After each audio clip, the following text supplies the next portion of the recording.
श्री अग्रदास जी महाराज, जो कि सखी स्वरूप में चंद्रकला जी के अवतार हैं और चंद्रकला जी के भाव से श्री सियाजू की सेवा करते हैं। लेकिन अकेली सिया जी की सेवा से उनको तृप्ति नहीं है, इसलिए वे श्री भरतलाल जी के रूप में आते हैं और श्री राम जी की सेवा करते हैं। तो भरतलाल जी के रूप में श्री राघव जी की सेवा, चंद्रकला जी के रूप में श्री जानकी जी की सेवा, और कलिकाल में हम आप सबके हृदय को स्वस्थ करने के लिए और भक्त अभिसिंचित करने के लिए वही श्री भरत जी, श्री चंद्रकला जी, श्री अग्रदास जी के रूप में प्रकट हुए।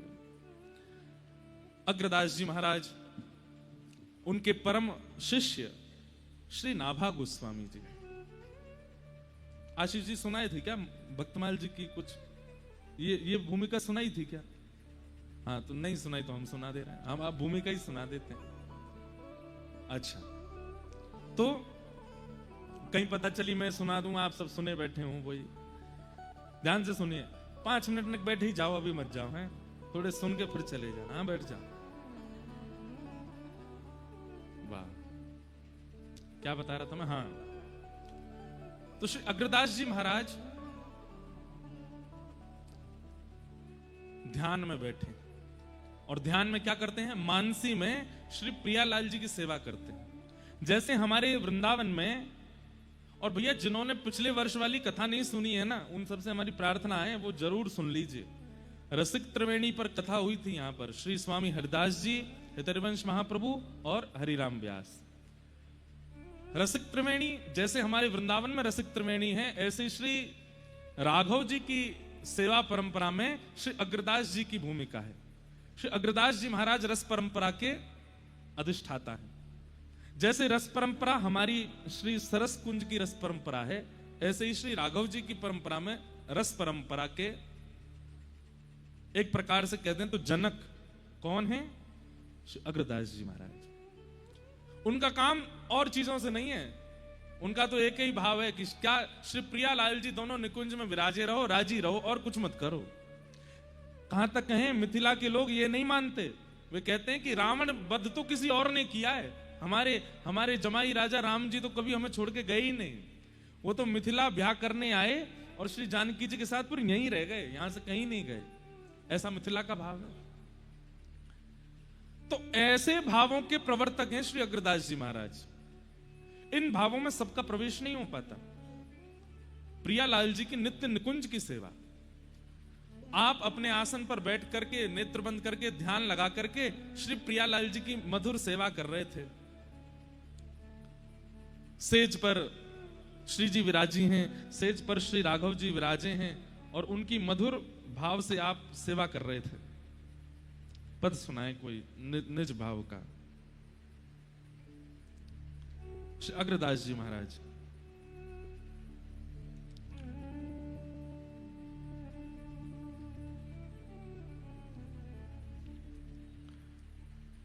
जैसे हमारे स्वामी हरदास जी महाराज आदि सबने ठाकुर जी के भाव को प्रस्तुत किया, अंतरंग भाव, ऐसे अग्रदास जी ने श्री राघव जी के भाव। अब जैसे कैसा पद है? बसो मोरे नैनन में सियाराम, बसो मोरे नैनन में सियाराम। कितने सुंदर शब्द हैं। ऐसे ही हमारे ब्रज में भी गाते हैं, बसो मोरे नैनन में दो चंद, बसो मोरे नैनन में। लेकिन श्री अग्रदास जी क्या गा रहे हैं? कल्प बेली श्री जनक नंदिनी, कल्प बेली श्री जनक नंदिनी, रघुनंदन घनश्याम, रघुनंदन राजत रतन जड़ित सिंहासन, राजत जड़ित सिंहासन, जुगल जोड़ी अभिराम,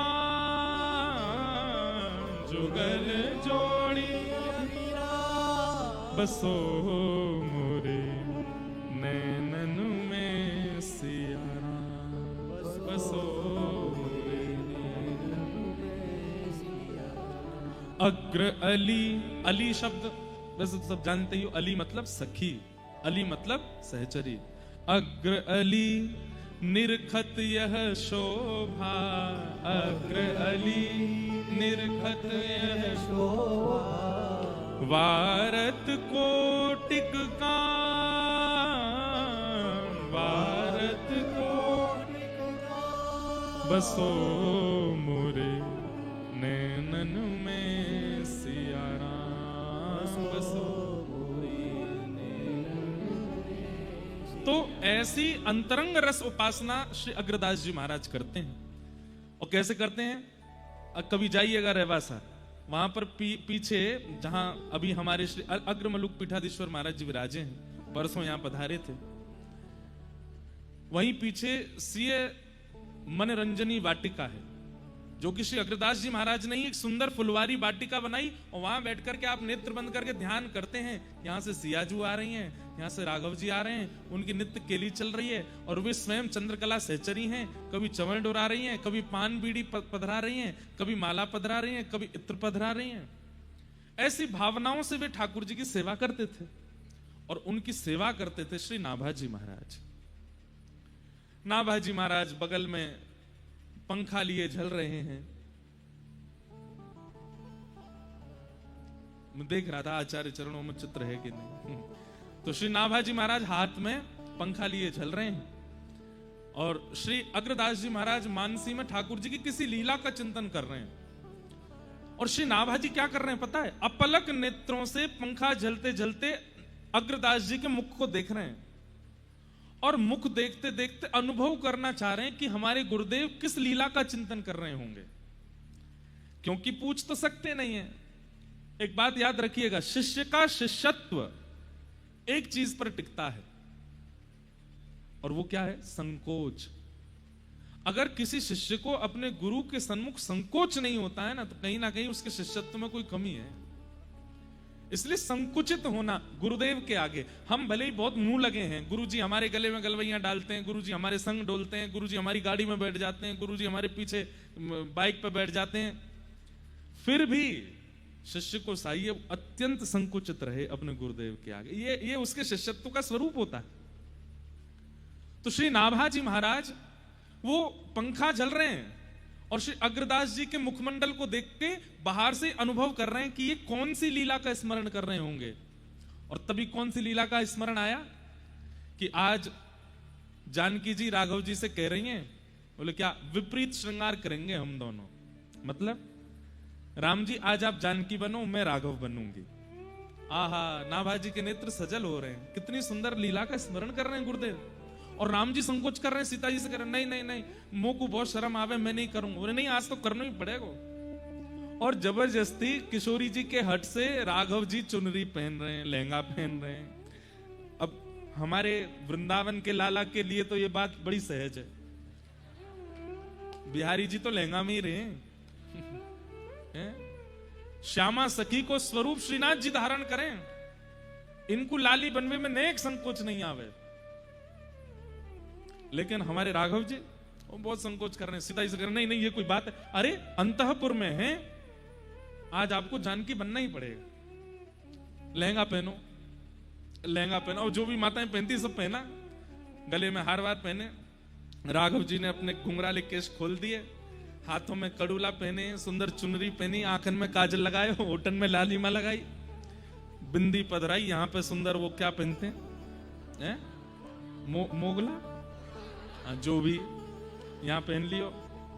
आहा, राम जी को देख करके सीता जी तो बार बार भले ही ले रहे हैं। आहा, कितने प्यारे लग रहे हैं, कितने सुंदर लग रहे हैं। इतने में ही जानकी जी राघव जी का रूप धारण करके आई हैं, बढ़िया सुंदर धोती, ऊपर पीतांबरी पहन करके, यहाँ तस्कर में बाण है, यहाँ पर धनुष है, केश खोल करके और बढ़िया मुकुट सिर पर किरीट धारण करके सीता जी राम जी का रूप धारण करके आए और दोनों विहार कर रहे हैं।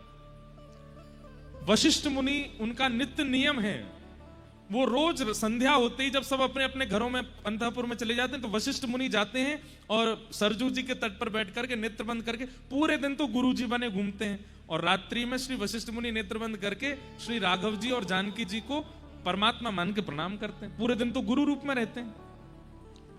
तो वशिष्ठ मुनि जैसे ही रात्रि में गए, नेत्र बंद करके जैसे ही बैठे, तो क्या देखा? राम जी तो गोरे गोरे डोल रहे हैं और श्री जानकी जी सांवली हो गई हैं।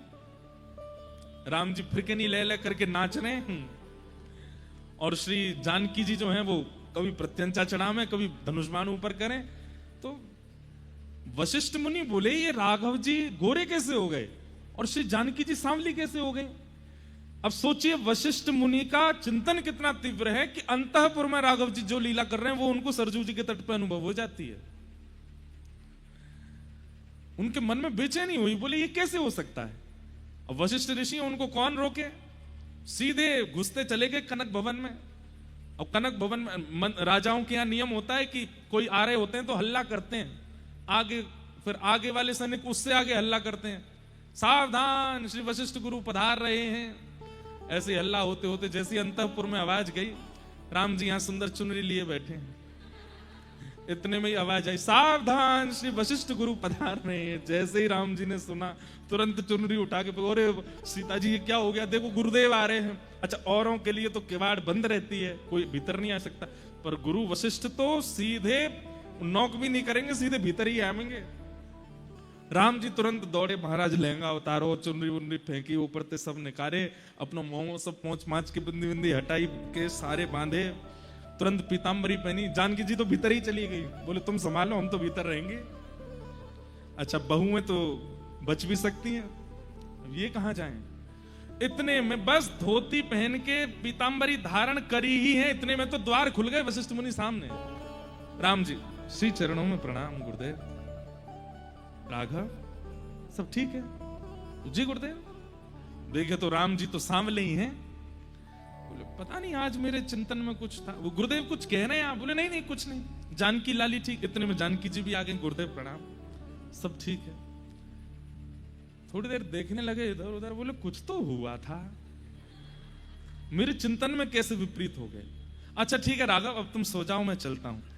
राम जी जैसे ही प्रणाम, सिर झुका के प्रणाम किए, तो घुटने पे बैठ के प्रणाम करके जैसे उठे, सोई राम जी की मांग का सिंदूर दिख गया। बाकी सब श्रृंगार तो उतर गए, पर सिंदूर लगो रह गयो। वशिष्ठ बोले राघव ये क्या है? अरे गुरुदेव कुछ नहीं, गुरुदेव कुछ नहीं, वो तो ऐसे। वशिष्ठ मुनि मुस्कुरा गए, संकोच मत करो, मैं किसी को नहीं बताऊंगा। अब सोच लीजिए वशिष्ठ मुनि ने कैसी छुपाई बात की, आज हम भी आप सबको बता रहे हैं, सब जगह फैली ही गई। तो ऐसी निभृत निकुंज की लीला श्री अग्रदास जी चिंतन कर रहे हैं, और चिंतन करते करते नेत्रों से अश्रुपात करते जा रहे हैं। और श्री नाभाजी महाराज वो पूछ नहीं सकते, पर दूर खड़े खड़े पंखा जल रहे हैं और देखते देखते गुरुदेव की मुख कांति से ही अनुभव कर रहे हैं कि अब इनको ऐसा दिख रहा है, अब इनको ऐसा दिख रहा है। और तभी अग्रदास जी महाराज की भ्रकुटी थोड़ी टेढ़ी हुई, और जो ध्यान में सिया राम जी की मधुर लीला चल रही थी वो अंतर ध्यान हो गई। क्यों? श्री अग्रदास जी का कोई शिष्य समुद्र रास्ते से कुछ सामग्री लेकर के जहाज में आ रहा था, और बहुत तेज तूफान आने की वजह से वो घबरा करके श्री अग्रदास जी को पुकार रहा था, हे गुरुदेव श्री अग्रदास मेरी रक्षा करो, हे गुरुदेव श्री अग्रदास मेरी रक्षा करो। और उस शिष्य के पुकारने से यहां अग्रदास जी का चिंतन भंग हो गया। लेकिन ऐसे जब भ्रकुटी थोड़ी तिरछी सी हुई, तो बाहर खड़े श्री नाभाजी बोले गुरुदेव के मन में क्या चल रहा है? और तभी मुखमंडल से पहचान तो जाते ही थे, तभी उन्होंने देखा कि ओहो इनका कोई शिष्य दूर नाव में पुकार रहा है, वो तूफान में फंस गया है। तो आप जो पंखा जल रहे थे ना, उसको दूसरी दिशा में जोर से झलना प्रारंभ किया, तो यहां नाभाजी के पंखा झलने से दूर समुद्र में उसकी जो जहाज तूफान में फंस गया था, वो हवा के झोंके से तूफान से निकल करके सुरक्षित स्थान में पहुंच गया और सहज ही निकल गया। और नाभाजी महाराज तुरंत बोल पड़े, गुरुदेव अब आप पुनः अपना चिंतन कर सकते हैं। आपके परम शिष्य की जो जहाज फंसा था, अब वो सुरक्षित पार निकल गया है। ये सुनते ही श्री अग्रदास जी के नेत्र खुले और बोले, तुम्हें कैसे पता कि मेरे चिंतन में क्या चल रहा है? ये अनुभव तुम्हें कैसे हो रहा है? नाभाजी महाराज चरणों में गिरे, सब आपकी कृपा है गुरुदेव, मेरी कोई कृपा नहीं। मेरी कोई योग्यता नहीं है। अगरदास जी महाराज बोले तो फिर बैठो, अगर ये योग्यता प्राप्त है तो इस योग्यता का एक सफल कारण करो। बोले क्या? भक्तन को यश गाओ। तुम यहां बैठ करके किसी का भी चिंतन कर सकते हो, तो यहां बैठ करके भारत में प्रगटे दिव्याति दिव्य भक्तों का चिंतन करो और उनका यश लिखो और दिव्य भक्तमाल ग्रंथ की रचना करो। और श्री नाभाजी महाराज ने यहीं रहवासा तीर्थ में, जहां से हम कथा करके आए हैं, वहीं बैठ करके सीए मनोरंजनी वाटिका में एक एक भक्त का चिंतन करते गए और वही भक्तमाल ग्रंथ तैयार होता गया, जिस भक्तमाल को हम सुनने के लिए बैठे। 3 आचार्य नहीं आए, हरिदास जी, हरिराम व्यास जी और हितरिवंश महाप्रभु। क्यों नहीं आए? क्योंकि ये तीनों वृंदावन छोड़ के कहीं जाते ही नहीं। हरिराम व्यास जी तो कहते हैं कि मैं ब्रज के तरण की शपथ खा के कहता हूं कि श्री किशोरी जी के अलावा किसी को देखूंगा भी नहीं। कैसे आ जाएंगे रहवासा? तब श्री नाभा जी ने चरणों में प्रणाम करके कहा, बोले भगवान सब आ गए, लेकिन ये रसिक त्रयी, हरित त्रयी नहीं आए मेरे चित्त में। तब श्री अग्रदास जी बोले वो इसलिए नहीं आ रहे हैं क्योंकि जब तक राधा रानी जहां नहीं पहुंचेंगी वो तीनों नहीं आएंगे। तब श्री अग्रदास जी ने किशोरी जी को स्मरण किया और किशोरी जी का स्मरण करते ही रहवासा में सीए मनोरंजनी वाटिका में साक्षात ललिता विशाखा के सहित श्री किशोरी जी प्रकट हो गए।